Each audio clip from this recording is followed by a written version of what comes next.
In a recent video where we looked at 5 things that you should know about your dive watch, I came out of the gate just saying dive watches are unquestionably the most popular genre of watch out there. And with that, there's going to be a lot of watches that are pretty much available at virtually every price point, from truly affordable dive watches well into the world of luxury watches.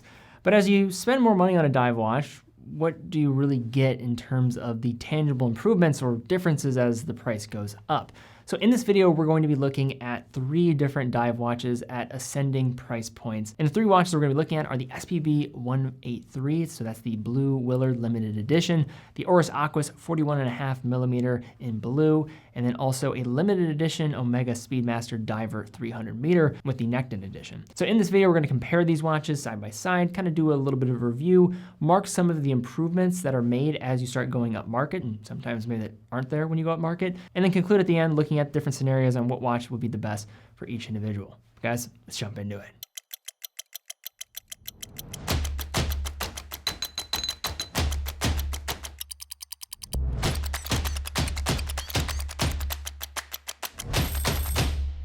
All right, guys, before we jump into this video, I do want to call out a new release on the site. It's actually another Oris, another Aquis, but with the red cherry edition. I'm actually wearing it right now. Love this watch. It is a little bit of a different dialed color that you're probably used to with the Aquis, and there's so many Aquis watches out there that to have another one just get rolled out on the scene as being kind of different, it's kind of tough to do, but this one I think does it with its bezel as well as that dial surface, 41.5mm case, getting a nice reliable movement within, and really wearable case dimensions as well, all things considered, which we'll talk about a little bit here. But TeddyBaldassarre.com, full authorized dealer of over 25 brands. Check it out, link in the description down below. So I think there's a little secret just why so many people gravitate towards dive watches in general. They're made for underwater environment, which are very tough conditions. Mentioned pretty much all the details about what you should know about a dive watch in a recent video, but I think that all just transitions into why dive watches are just so popular and make them probably the best option for everyday wear, especially from a modern perspective, especially. Now, looking at these 3 watches together without any prior conception of the brands, who made them, it can be kind of probably difficult to understand where exactly the vast differences in the price are coming from. As all their cases are made of stainless steel, they have relatively similar case sizes, which was by intention for the sake of this video, and all have dials designed for both day and night legibility, and all theoretically designed to be capable of diving tool watches. However, zeroing in on some of the more granular details, the differences between the watches and their price points begin to emerge a little bit more, especially with the help of the macro lens. Now, to begin here, let's start in the area where all 3 of these watches have relative similarities for the most part, and also is where differing levels will not be as specific to point out, and that is the area of wearability. Just to throw it out here at the outset, these watches, all coming in somewhere around 42mm in diameter, are all great to wear with dimensions that make for both a strong visual presence without being overwhelming even on a smaller wrist. And they're all chosen because they were kind of this middle ground and also similar across all 3.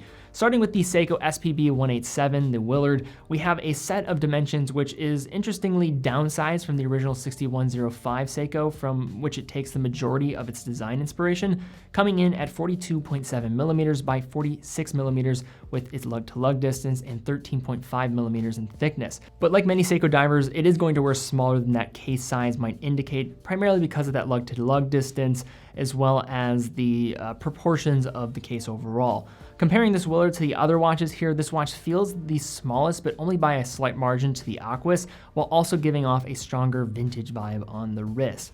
Now, moving over to the Oris Aquis with 41.5mm with this configuration, and just to address this up front, because I know people might mention it, the 41.5mm was chosen just given it's a closer case size to the others here, and we kind of wanted to avoid the caliber 400 since it would start getting a little bit closer to the Omega in terms of price, which I think does throw this entire video off.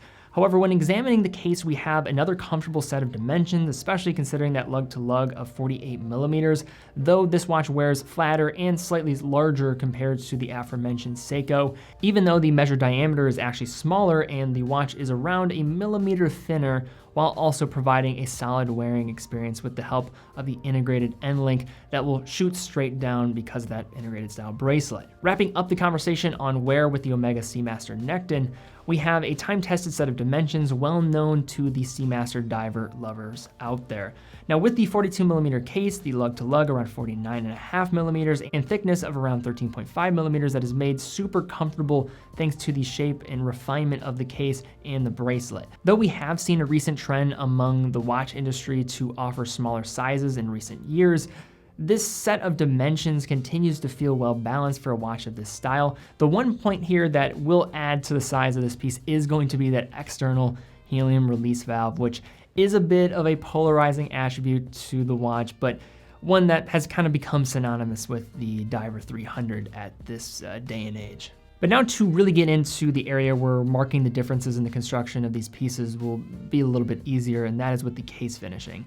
So this is definitely one of those things that as you're buying watches, they start getting more expensive, you'll start to really illustrate that concept of what you're getting as you go up market pretty well. And before we get into the comparison level of analysis, I just want to stress at the beginning, because I'm going to probably be a little bit harder on a watch of a lesser price point, doesn't mean that any of the watches here are bad watches, but it's just important to demonstrate, what you're paying for and really what's happening when you're dropping more money, because I think sometimes this gets lost and maybe not fully understood by a lot of enthusiasts out there. And from a dive watch perspective, could be even more of the case, because at the end of the day, all dive watches, no matter what the price range, are typically built for really solid spec. To begin here with the Willard, we have a circular brush top, polished sides, a non-signed screw-down crown, and a 120-click rotating bezel with an aluminum insert, which, while less durable compared to something in ceramic or sapphire, pairs well with the vintage-inspired theme of the piece that it's just presenting overall. The Seiko does come with a closed case back engraved with that limited edition number featured there. And one area of concern with many Seiko dive watches is the bracelet, but in this case we have a bit more of an upgraded option with the traditional pin link system, so nothing newer there, but we do have a newer clasp design, which I find is still distant third compared to all of these watches, but it is just better than many previous attempts from the brand.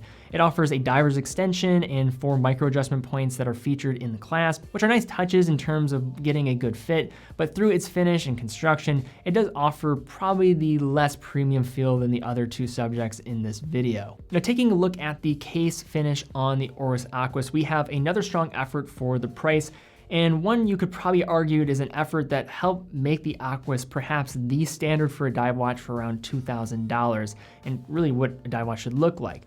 Accentuating the watch's presence, it is aided with the mixing of finishes with both a polished top, and you also get some satinized sides with a bit more of an angular construction throughout with its stark crown guards to offer more protection without really adding any substantial feel to the wear across the wrist. And one of the primary points of differentiation that is just kind of easier to observe is going to be the ceramic bezel, that despite maybe not offering as much in terms of the action in its comparison to the Seiko and its rotation, it does give off an appearance of being a bit more premium when examining the reflective natures and just kind of the heavy notch along the bezel's periphery. But it is with the bracelet that is truly the star of the show and is a substantial leap ahead from the Seiko. Following an integrated format where the central case and the bracelet links meet with uninterrupted fluidity, with polished outer links and a satin finish center link, and then the bracelet is integrated, so changing out the variety of straps will not be really in the cards, but quite frankly, you probably won't want to given just its construction overall. The bracelet has adjustable links, and the clasp here is also pretty nice for the price,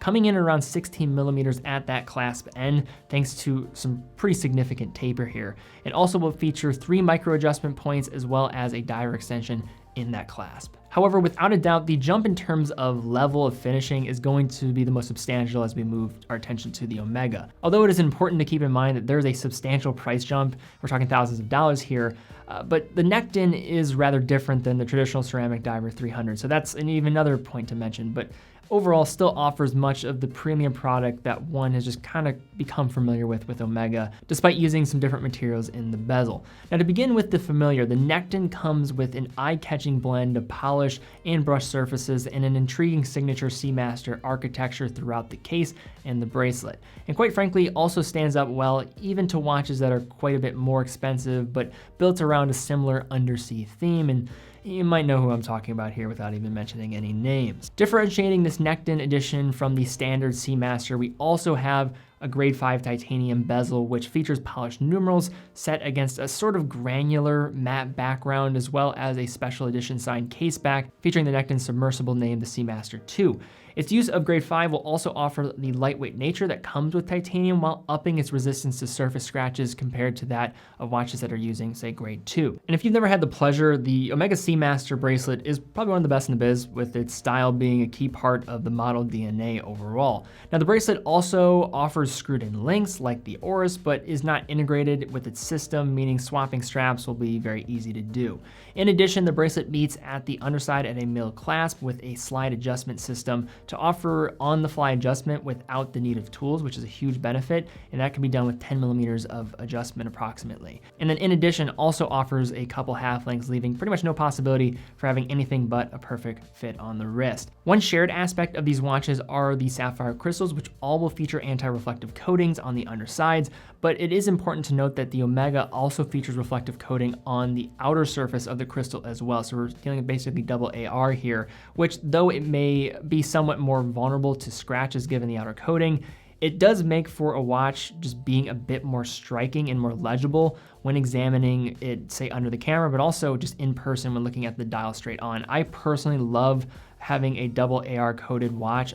Something that they use in Zins all the time, and that's, I think, one of the big selling points for that brand and why I really like them, and it really offers up great legibility. Another point of emphasis here too is going to be with those crystals and that kind of just the shade of the crystals. You're gonna notice with the Oris a little bit more that it does have a bit of a hue to it.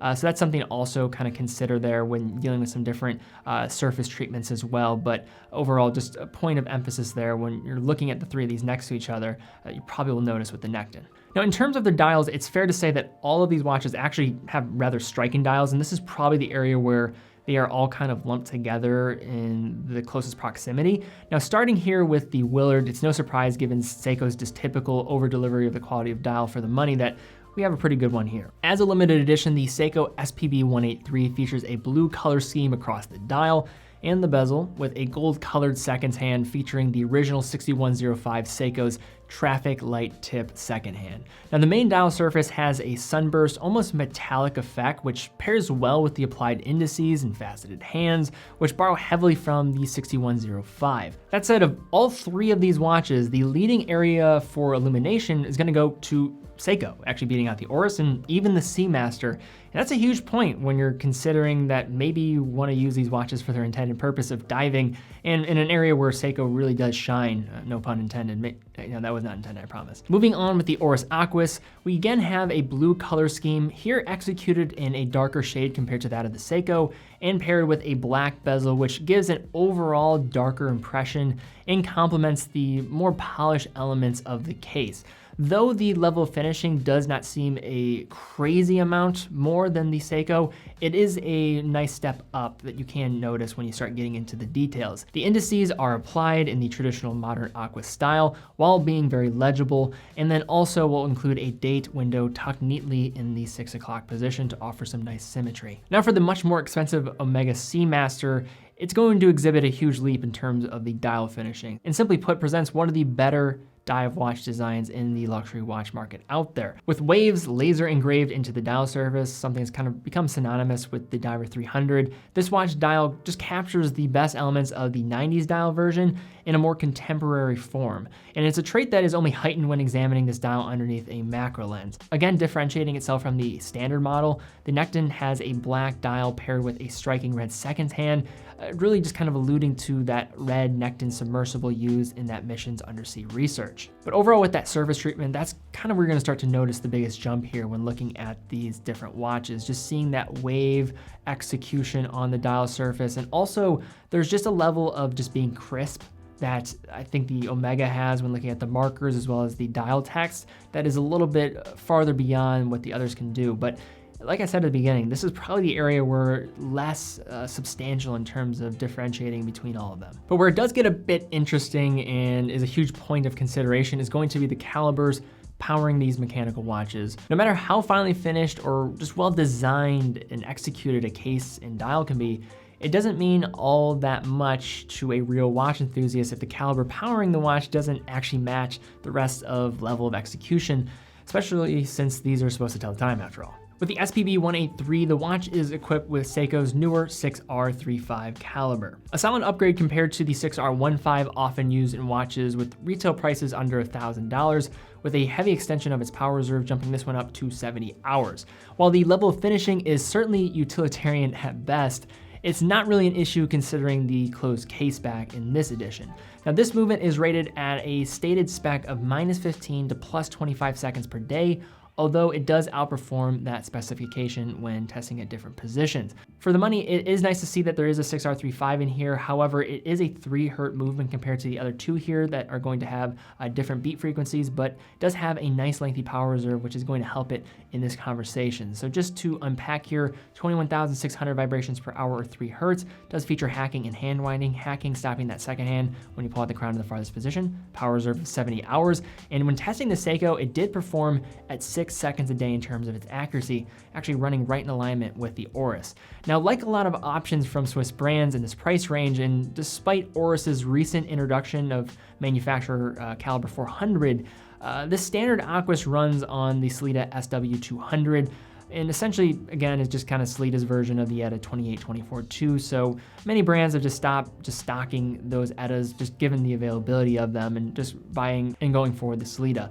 Interestingly though, despite the relatively off-the-shelf caliber, the Aquis does have an exhibition case back showing off that signature red Oris rotor in fairly straightforward level of finishing. While the Sellita SW200 is nothing sexy, it's fair to call it a near perfect workhorse movement from Switzerland, especially when being cased up by Oris. Again, anecdotally speaking though, this watch's accuracy is actually running right in parallel with the Seiko, which I think the Seiko definitely was a good execution, so running right around 6 seconds a day here as well. But the real downside of this movement is going to be its power reserve of just being 38 hours. And I think this is definitely some of the inspiration behind Oris as they move towards that caliber 400. So just to unpack here, pretty traditional beat rate, 28,800 vibrations per hour, 4 Hz, does feature hacking and hand winding in this watch, and then also power reserve 38 hours as well. So similar to the Seiko, Omega is packing an in-house movement within the Seamaster here. And while the Seamaster has, as you would hope, pretty much led the way in terms of its tangible benefits compared to the less expensive watches here that we're looking at today, but that is really going to become the case when looking at the movement here. Now this necked version, while unfortunately being hidden behind a case back, the movement inside of here is still a leader in its class. Now, Omega has now long utilized the coaxial system of calibers invented by Dr. George Daniels in many of their watches in their collection, especially within the Seamaster collection. This version here is no exception to that, so it's going to feature a METAS certified 8806 caliber from Omega, going to feature a coaxial escapement with its signature 25,200 vibrations per hour, 3.5 Hz beat rate, a free sprung balance, silicon balance spring, resistance to magnetic fields up to 15,000 Gauss, automatic winding in both directions, and an elevated level of finishing as well.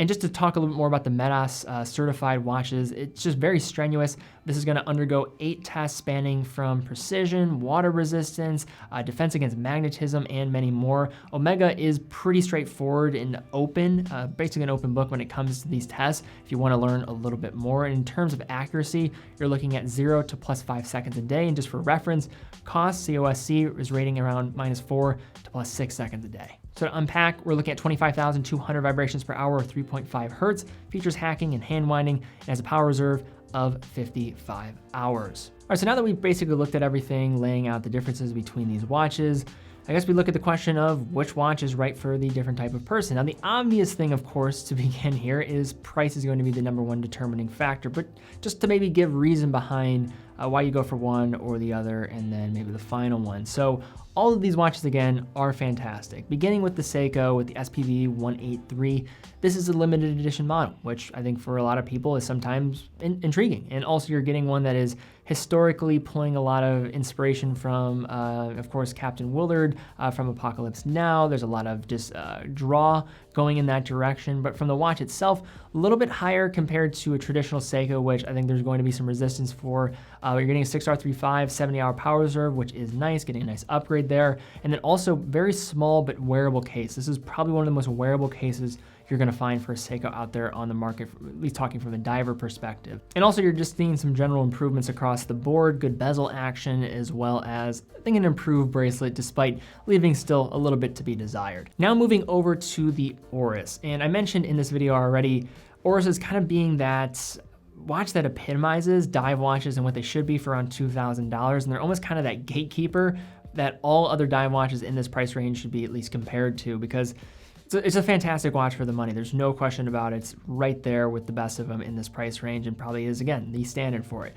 With that, you're gonna get some nice finishing. You do get an integrated bracelet, which has the upside, of course, of wearing really solid on the wrist, and then also will have a substantial feel in just its architecture and how the links of the bracelet are going to meet the case. This isn't cookie cutter. There's a lot of thought process that goes into that in creating that integrated system. But then on the flip side there, you also will have the downside of not being able to switch out different straps on this thing. This can also be translated over to the movement. So the SW200, pretty much as reliable as they're going to come, especially when going through Oris's facility and being cased up by Oris. Going to give you a lot of confidence that, hey, you're gonna have something reliable here, but 38-hour power reserve, not really decorated, something to consider there. But I think for the Aorus Aquas overall, what you're getting there is peace of mind, really good case finishing for the money, and a watch that also is, I think, providing a lot of the luxury components in terms of its presentation without the baggage of luxury. Oris is a fantastic brand for the money, and I think is a great gateway into this world, and just being a watch that could be, you know, a watch out of reach for a lot of people that they can attain, but also could be a watch for people that have huge net worths and just want something that's fun to enjoy as a nice dive watch. Could be a great place to look as well. So it's that perfect middle ground in many ways. Now for the Omega and what to consider there. So of course, looking at this particular version compared to the traditional ceramic Diver 300, people are probably gonna be asking, you know, why would I spend $1,000 more when I can get the traditional version for less? Yeah, hey, you make a good point. If you don't want to go in this direction, of course, this is just for the showcasing here, but still very fantastic watch, and much of the same features are going to be there. One thing I really love about the Seamaster in comparison to a lot of other luxury dive watches is it falls in a very compelling range of around, say, $5,000, $6,000 for this one, of course, on the higher end of that, but traditionally you can find it $5,000, even less than that, depending on what strap option you're going for easily. And that is rather compelling. You got the Tudors at more that $3,000 to $4,000 range, and then jumping up, I think you get a substantial upgrade with the movement, you know, getting a master chronometer movement, as well as a very well finished timepiece. So in summary, you basically get a lot of the features, if not better, from that of a Rolex without any of the baggage, for a less price, and without really making a compromise. I don't think it really is so apples to apples with the Seamaster as well with the Submariner. I hate to always just pull that into the conversation, but I think it does serve as a good defining point in why the Seamaster is so compelling. When you look at it on paper, it is just one of the best watches you're gonna find for the money, without a question. But guys, I'd love to see comments down below in terms of where you're currently at in your collecting journey, as well as maybe your personal experience. Which one of these 3 watches would you go for? Please leave comments down below, love to see it. And if you did find this video helpful, please give it a thumbs up, subscribe, and hit the bell icon. Really do appreciate that. Don't just say that, it does help out the channel. Also, if you are in the market for an Oris Aquis, like the one that we looked at today, or the one that I have on my wrist right now with the Cherry Aquis, head to the link in the description to teddybaldassarre.com, full authorized dealer of all the brands that we carry, quick and fast fulfillment, dedicated customer support here based in the US. Also offer price match, so if you see one of our watches cheaper at another authorized dealer, fill out the form and then we'll give you a call. And finally, 9 out of every $10 that we generate from our store goes right back into this content, trying to foster up a new generation of watch enthusiasts. But guys, thank you again so much for watching. Be well, and I will see you all very soon.